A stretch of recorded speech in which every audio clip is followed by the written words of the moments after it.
Superamos a ameaça da guerra e nos defrontamos com a frágil paz.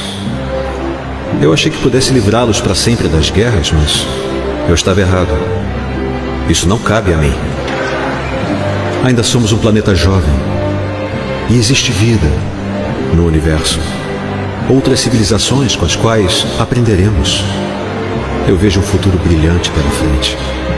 E haverá paz quando todos os povos do mundo quiserem tanto isso, que seus governantes não terão outra escolha. Eu queria que vocês vissem a Terra como eu vejo. Veriam que somos um pálido ponto azul, o único lar que temos. Olha, eu tava pensando aqui sobre o filme do Superman e acho que a gente tem muito que conversar, tanto no sentido diegético como no sentido do que orbita o filme. Na década de 30, os Estados Unidos enfrentavam a Grande Depressão, a ascensão de regimes totalitários e a crescente do antissemitismo. Foi nesse contexto que Jeremy Siegel e Joseph Schuster, filhos de imigrantes judeus, quiseram criar um herói que representasse esperança, um símbolo de resistência ao mal e à opressão. Ele é inspirado em Moisés da Bíblia por ser colocado em uma nave ou barco quando bebê e enviado para uma outra civilização para fugir do perigo. E também, por exemplo, em Sansão e Hércules e suas forças sobre-humanas. Além de ser uma metáfora para o estrangeiro perfeito que adota o estilo de vida americano. O filme mais icônico do Superman, sem dúvida, foi a versão de 1978 de Christopher Reeves. Ele foi o ponto de vista interpretativo para a visão do que é o super-homem. Bondoso, justo, firme e confiante. E talvez a versão que mais se afaste seja de Zack Snyder. Não conceitualmente, mas diretamente mesmo. Ele é mais amargurado e seu universo é mais sombrio. E eu percebi recentemente que a culpa é inteiramente da trilogia do Batman do Christopher Nolan. Aquela abordagem sombria e realista foi muito bem recebida por público e crítica, e percebeu-se melhor a capacidade soturna e pragmática no universo de si. E uma coisa é você ser sombrio e realista quando a história não tem nada de paranormal. Outra coisa é você tentar ser sombrio e realista numa trama que envolve aliens e pessoas com superpoderes. Com o universo compartilhado Marvel sendo empolgante e bem estruturado, a DC decidiu ir na rasteira dela e tentou ser um adversário à altura, nem que para isso tivesse que abrir mão da própria identidade idealizada por Zack Snyder. E decidiram copiar os filmes que são mais Marvel que existem, que são a trilogia Guardiões da Galáxia, que é de James Gunn. Mas fizeram isso mudando todo o estilo pré-pronto do primeiro filme de equipes do DCU, que foi Esquadrão Suicida. Todo mundo sabe que ficou um fiasco. Guardiões da Galáxia Volume 1 e Volume 2 foram um verdadeiro sucesso de público e de crítica, principalmente o primeiro filme, embora um dos meus filmes prediletos de todo o universo cinematográfico da Marvel seja o Guardiões da Galáxia Volume 2. Só que vieram à tona alguns tweets antigos do James Gunn e ele foi cancelado aí perante a galera e tal, e a Disney decidiu demitir ele. E a Warner contratou ele para fazer uma continuação / soft reboot da franquia do Esquadrão Suicida lá no universo compartilhado da DC. E bom, a Warner não tinha muito o que perder, porque afinal, se desse ruim, se não desse certo, o James Gunn era um nome que já estava praticamente cancelado no mainstream como um todo, e o Esquadrão Suicida era uma marca que já não tinha poder nenhum, não tinha mais... ninguém mais tinha esperança que fosse um nome que fosse dar certo. Mas acontece que deu certo, deu muito certo, e o filme O Esquadrão Suicida, ele foi muito bem quisto pela crítica e pelo público. E aí a Disney decidiu trazer o James Gunn de volta para dirigir o Guardiões da Galáxia Volume 3. E, cara, sinceramente não consigo pensar em outro nome para fazer um filme do Guardiões da Galáxia. Sei lá, se eles contratassem outro diretor, provavelmente não daria certo, na minha opinião. E eles decidiram jogar no seguro e contrataram o James Gunn para fazer o terceiro filme. E como não tinha previsão nenhuma que ele fosse fazer outros filmes no universo da Marvel, a DC contratou ele para ele ser o que o Kevin Feige é no universo da Marvel, que é aquele diretor criativo total ali, que tem poder de decisão de 100% ali perante o futuro do universo compartilhado dos filmes da DC. E então ele fez a primeira animação dele, que deu início aí a esse universo, que foi Creature Commandos, e teve também a Pacificador, sendo que a primeira temporada na verdade se passa no antigo universo da DC, e a segunda temporada se passa no novo universo. E aí muita gente se perguntava como é que ele ia resolver essa questão, e foi da forma mais óbvia possível, tá? Ele simplesmente desconsiderou o que teve antes e seguiu em frente. E teve o grande nome aí, a grande oportunidade, eu diria, de ele mostrar o dever, que sabia fazer o dever de casa, que ele era realmente o diretor perfeito para fazer um filme de quadrinhos, que é o filme do Superman.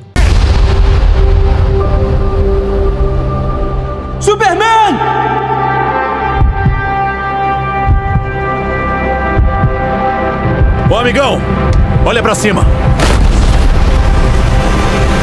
Ficou bastante claro pelos trailers que esse seria um filme bem típico do James Gunn, um filme colorido, um filme com bastante humor, às vezes até meio nonsense, quase como se fosse um The Office super-heróico, com múltiplos personagens dividindo espaço em tela.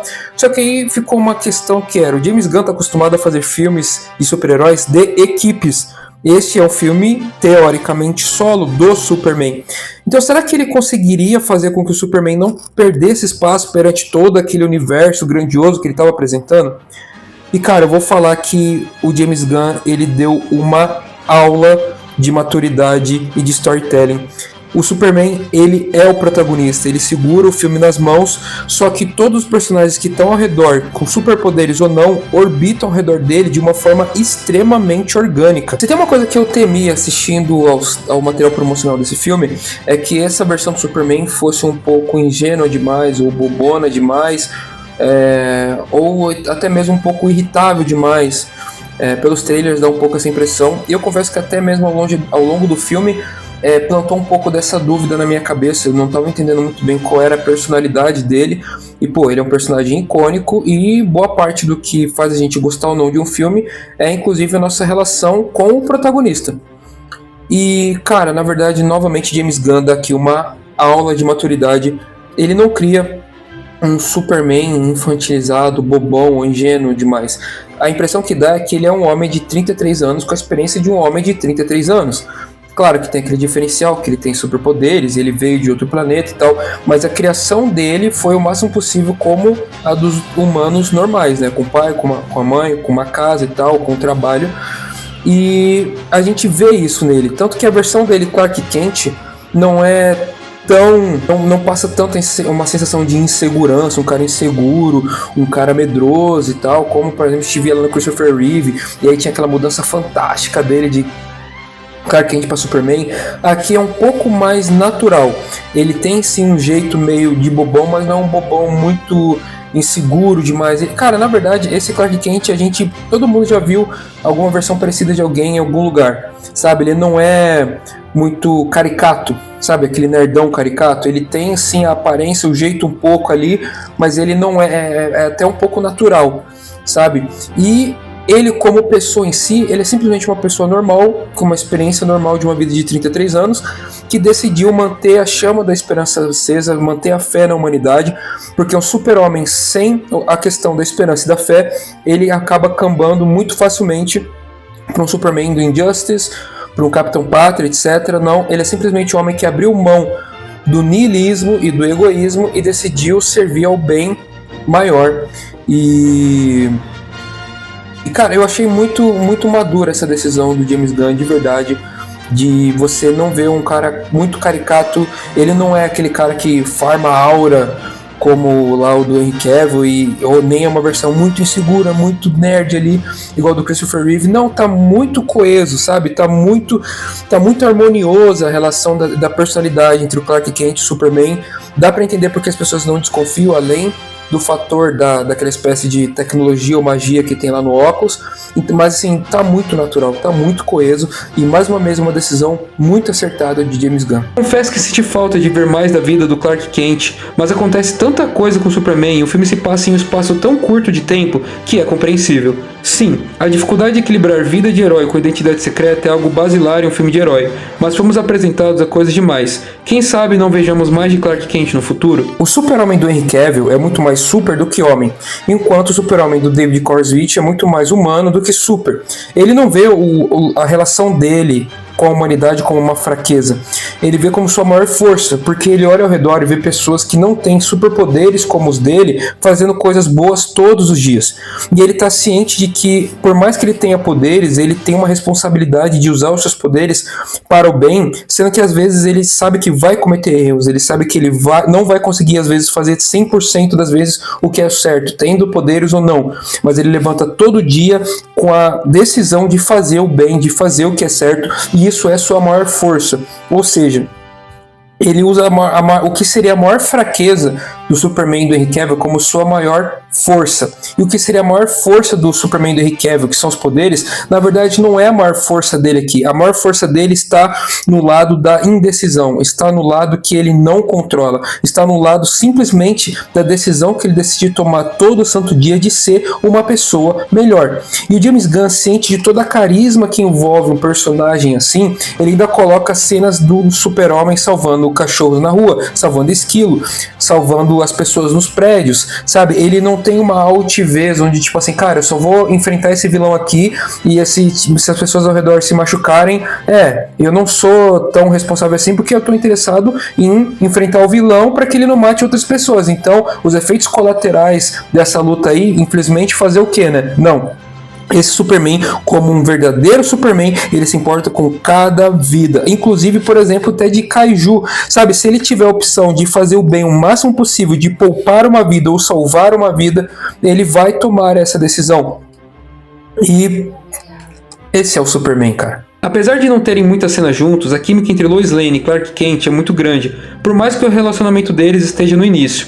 E Lois não finge ser importante para a história como a Lois de Zack Snyder. Ela realmente é parte atuante da trama, sempre agindo com inteligência. Lex Luthor é um inimigo à altura do Superman. Ele utiliza todos os apetrechos científico-fantasiosos que estão à sua disposição para enfrentar um ser que é por natureza mais forte do que ele.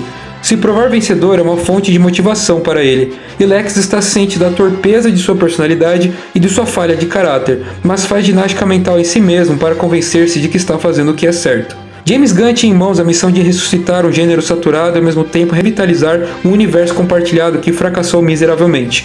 E, ao resgatar a essência dos quadrinhos clássicos e fazer um filme sem repetir a história de origem que todos conhecemos em um universo já em movimento, ele teve sucesso em todas as missões. No matter what you do to me, Luthor, your plans won't work. Wrap it up. Good luck with that. E em tempos de guerra, pandemia, a gente liga o noticiário e parece que a gente só vê notícia ruim. Eu tava realmente sentindo falta de um filme de herói que tocasse no lado humano, que tocasse no lado da bondade, da responsabilidade, de fazer o que é certo, de se sacrificar independentemente das circunstâncias.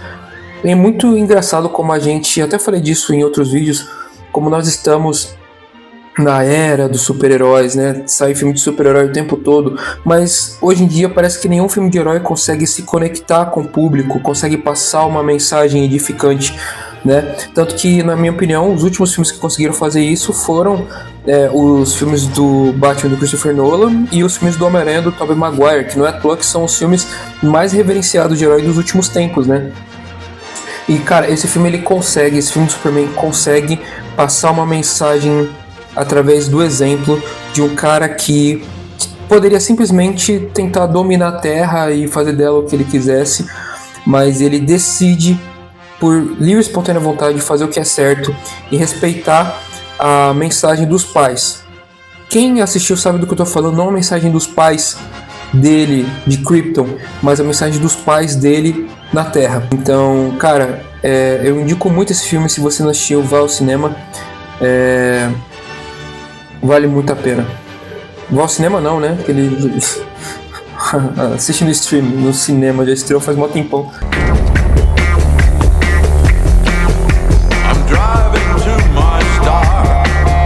Everything you see, seeing for the first time. I'm listening to the music with no fear. You can hear it too if you're sincere. Come on. 'Cause I'm a punk rocker, yes I am. Well, I'm a punk rocker, yes I am. You did it! I'm a punk rocker, yes I am. Well, I'm a punk rocker, yes I am.